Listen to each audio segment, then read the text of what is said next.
Salut à tous, aujourd'hui on se retrouve en Mayenne pour vous faire découvrir on va dire une grosse installation photovoltaïque, c'est peut-être la plus grosse d'ailleurs. Je vous présente Arnaud, c'est ça? Oui, enchanté. Donc tu nous reçois sur ton exploitation agricole, parce qu'à la base tu es quand même agriculteur. Oui, tout à fait, oui. Et qu'est-ce que tu fais dans ton exploitation? Donc nous on a aujourd'hui deux productions, donc on a un atelier de poules pondeuses plein air, donc qui est ici sur le site, et on a un atelier laitier qui est également à 800 mètres un petit peu plus loin. D'accord, donc ça c'est tes principales activités agricoles en fait on va dire? Oui voilà, c'est le principal de nos revenus viennent de ces deux productions. Et tu voulais te diversifier en faisant une grosse installation photovoltaïque. Là on est sur du 270 000 kW. Oui, vous avez bien entendu, 270 000 watts, donc il vaut mieux pas mettre les mains parce que là ça chatouille un peu, quoi. Et donc qu'est-ce qui t'a donné envie de passer à ce genre d'installation photovoltaïque? Eh ben, tout simplement c'est parti d'un besoin de stockage quand même à la base. Stockage pour ton agriculture, pour mes activités d'élevage, notamment l'élevage, donc stockage des fourrages, donc paille et foin essentiellement. Donc c'est parti de cette volonté-là au départ, et donc après avoir rencontré des partenaires, on a commencé le projet, et au final le projet a finalement doublé par rapport à ce que j'avais besoin. D'accord. Initialement. Tu as plus de stockage que de besoin en fait là, du coup. Alors on a fait plus grand que ce que j'avais besoin initialement, parce que c'est devenu une activité à part entière en termes de revenus pour plus tard, et également pour équilibrer aussi les coûts notamment de connexion à EDF. Donc on a été obligé de doubler la production par rapport au projet initial. D'accord. Donc là on voit à l'arrière, on verra sur les images, mais tu as deux grands bâtiments de quelle superficie? Donc il y a 1200 mètres carrés. En tout? Non, il y a 600 mètres carrés par bâtiment. Deux bâtiments, donc deux toitures photovoltaïques. Oui, voilà, ils sont quasiment intégralement couverts en panneaux. D'accord, donc là tu sais à peu près combien de panneaux tu as par toiture? Non, aucune idée. Je sais que ça représente un SMI, un camion complet. Un camion complet, donc qui est venu te livrer. Oui, voilà, exactement, deux panneaux. Deux panneaux. Donc c'est du panneau chinois, on imagine bien? Oui, tout à fait, malheureusement. Oui. Puisqu'en France, on n'a pas forcément les fabricants de panneaux solaires encore. On avait demandé à l'installateur s'il y avait des panneaux européens, mais aujourd'hui, au vu des prix rachetés par EDF, il faut quand même rentabiliser notre investissement. Évidemment. Et donc le seul problème, c'était les panneaux chinois qui pouvaient économiquement passer, quoi. D'accord. Donc là, tu as signé un contrat de 20 ans, c'est ça, avec Oui, avec EDF, Avec EDF directement, Et donc tu as négocié un prix de rachat, ou alors c'est imposé par EDF? Alors, ils évoluent leur prix, je crois que c'est tous les trimestres. Et à partir du moment où on s'est positionné, qu'on est dans le trimestre où le prix est annoncé, on fait notre contrat à ce moment-là, et à partir de là, ça ne bouge plus. Le prix ne bouge plus pendant 20 ans? Pendant 20 ans, Donc même si le prix de l'électricité explose, du coup, tu seras toujours à... Oui. Donc là, du coup, tu as signé un contrat à quel tarif? Donc on est à 12 centimes, un peu plus de 12 centimes. Un peu plus de 12 centimes, le kilowattheure. Le kilowattheure, de produit. Avec une telle installation photovoltaïque, donc là c'est totalement démesuré, c'est vrai que c'est énorme. Tu vas produire à peu près combien de kilowattheures par an avec ça? Alors on compte produire un peu plus de 270 000 kilowattheures. D'accord. Donc généralement c'est un peu plus, là tu as 270 000 watts crête. Ouais, c'est ça. Donc généralement c'est le plancher bas, 270 000 kilowattheures par an. Oui, tout à fait. Tu peux très bien arriver à plus de 300 000 kWh par an. Oui, tout à fait. L'installation en est capable. On tient compte des antennes météo sur les 10 dernières années pour faire les moyennes, et on part sur des projections assez pessimistes. Et si ça fait mieux, ce sera que du plus pour moi, quoi. Et du coup, ce genre d'installation est amorti, tu sais en combien de temps est amorti ce genre d'installation? Alors nous, on a amorti le tout sur 15 ans. Sur 15 ans, pour que ça soit à l'équilibre, et que moi je n'ai rien à réinjecter dans le projet, qu'il soit autonome, on va dire. D'accord. C'est pour ça que c'est pour moi une production vraiment à part de mon élevage. Donc c'est pour ça qu'on l'a équilibré sur 15 ans. D'accord. Et donc là tu as l'installation photovoltaïque proprement dite, mais il a fallu que tu construises quand même des bâtiments pour supporter cette installation. Oui. Et j'imagine qu'il faut respecter quelques normes par rapport au poids des panneaux, non? Oui. Alors oui, les dimensions des poteaux ont été vues avec le charpentier pour adapter au poids des tôles plus le panneau. Oui, alors donc là on ne voit pas forcément, mais tu as d'abord un toit en tôle. Tout à fait, oui. Bac acier anti-condensation, voilà. D'accord. Et tes panneaux sont fixés directement sur le toit. Voilà. Et eux, ils préfèrent faire comme ça on a un surcoût lié à la tôle, mais on a aussi un énorme gain de pose pour les panneaux. D'accord. Ça va dans le coup très très vite. Et aussi, il n'y a pas de souci d'étanchéité à faire entre les panneaux et tout ça à faire.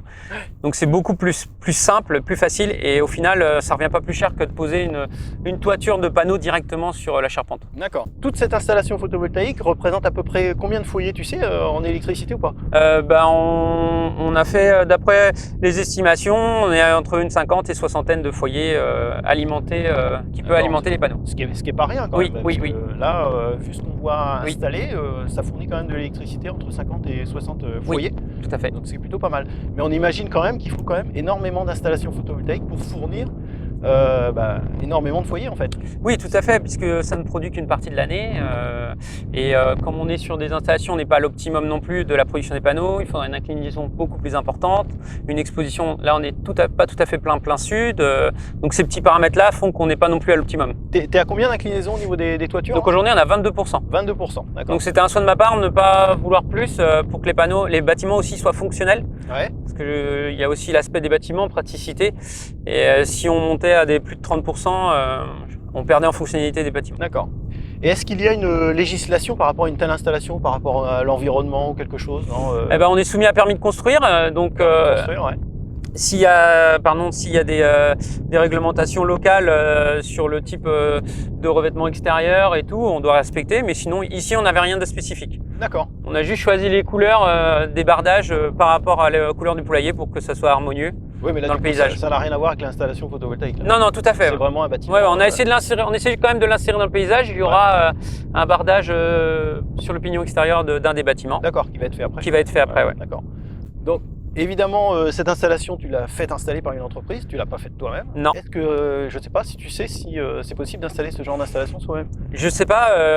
Je sais qu'ils ont respecté beaucoup de règles dans le mode de fonctionnement, puisqu'on sait que dès qu'un panneau est posé, il commence à produire. Ouais. Donc ça peut être dangereux. Donc je sais qu'ils ont commencé par poser les onduleurs d'abord, et ensuite les raccorder, parce que sinon on pourrait avoir des risques d'électrocution. Et oui. Donc ça c'est pour ça, et ça représente énormément de câbles pour les avoir vus faire. Donc je me lancerai pas dans une telle aventure en tout cas. Surtout sur ce genre d'installation. Et pour le faire en plus certifié derrière, puisqu'il y a quand même le Consuel qui doit valider l'installation.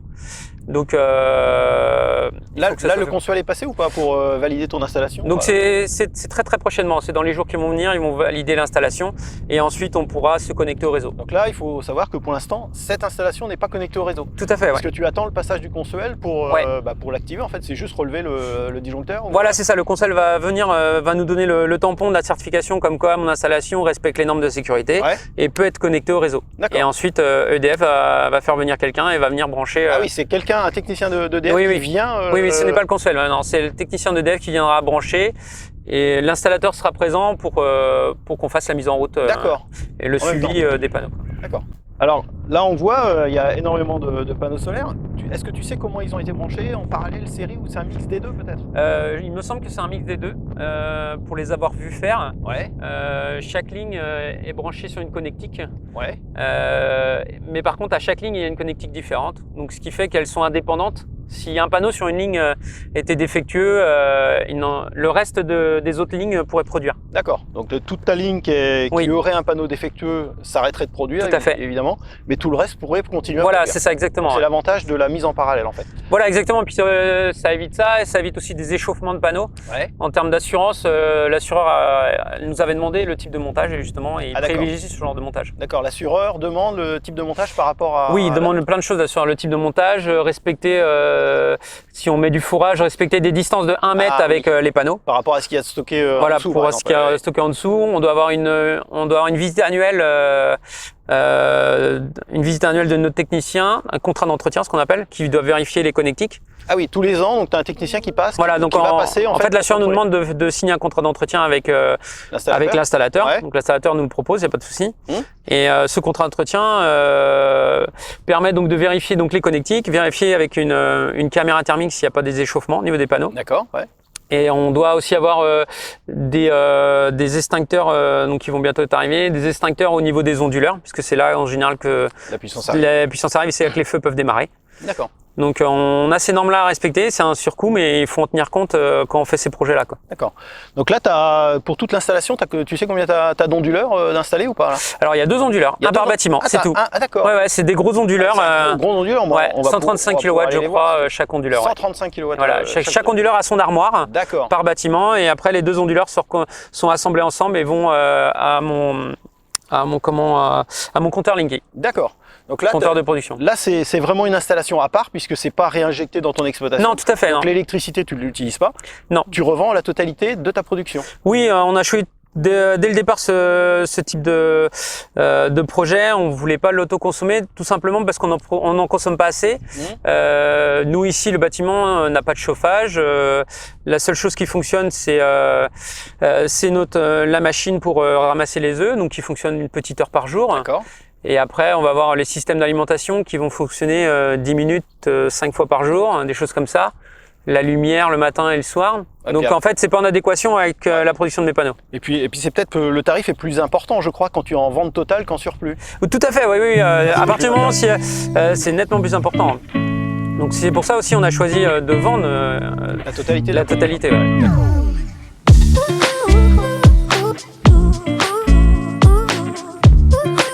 Donc là, nous voici devant l'armoire électrique où tout est centralisé en fait, c'est ça? Et le gros onduleur, alors là, il m'a costaud le truc. Ouais. Effectivement, on a les arrivées tout à fait. par plan avec chaque ligne. Plusieurs MPPT en fait. Du coup. Oui, tout à fait. On a, il y en a combien? 16, 17, 18. 18 arrivées MPTT en fait. Ouais. Donc 18 plans par toiture en fait, c'est ça? Et tu as un suivi, tu sais en temps réel ou pas? Tu as un suivi sur une application, quelque chose, pour savoir combien ça produit, si tu as un problème ou quoi? Donc comme j'ai dit, n'étant pas encore en production, on n'a pas vu tous ces éléments-là. Normalement, on a un suivi, c'est pour ça qu'il y a l'armoire ici. Les 2 armoires sont connectées. L'armoire est ici et connectée avec l'autre onduleur là-bas. Ouais. Et toutes les informations sont centralisées. On pourra effectivement suivre l'installation, la puissance, en se connectant à l'armoire. D'accord. Ouais. Et puis là, on voit, j'imagine, c'est l'arrivée. C'est l'arrivée, là du coup, c'est pas l'arrivée, mais c'est plutôt l'injection de ton. Alors on a 2, on a l'arrivée, on a l'injection en effet, et l'autre il repart au deuxième bâtiment. Ah oui, ta deuxième gaine qui part sur le deuxième onduleur en fait. Voilà, et l'injection, donc l'armoire, mon armoire de production, c'est la petite armoire jaune là. Ouais. Mon Linky, il est dans cette armoire. Voilà, mon Linky est dans cette armoire là, donc le câble ici va à mon armoire. Ouais. Et ensuite le Linky est raccordé au réseau qui est le transformateur vert à côté. Qui était déjà présent, c'est ça? Ouais, ils l'ont installé, ils l'ont installé puisque on avait un transformateur plus petit avant. Mais du fait de l'installation des panneaux, il a fallu redimensionner le transformateur. Ouais. Donc cette armoire verte a été installée. Merci de nous avoir reçus sur ton exploitation, de nous avoir fait découvrir ce genre d'installation au Maus costaud. Pas de problème. On n'avait pas l'habitude, tu pourras te revoir d'ailleurs sur la chaîne. Et puis à bientôt. Oui, merci, à vous aussi, puis à bientôt. Et puis vivement qu'il active. On n'attend plus que ça, qu'il branche et qu'on puisse produire, surtout qu'on est en été, c'est les meilleures périodes. Exactement. Voilà. Merci à toi. Merci. À bientôt. À bientôt.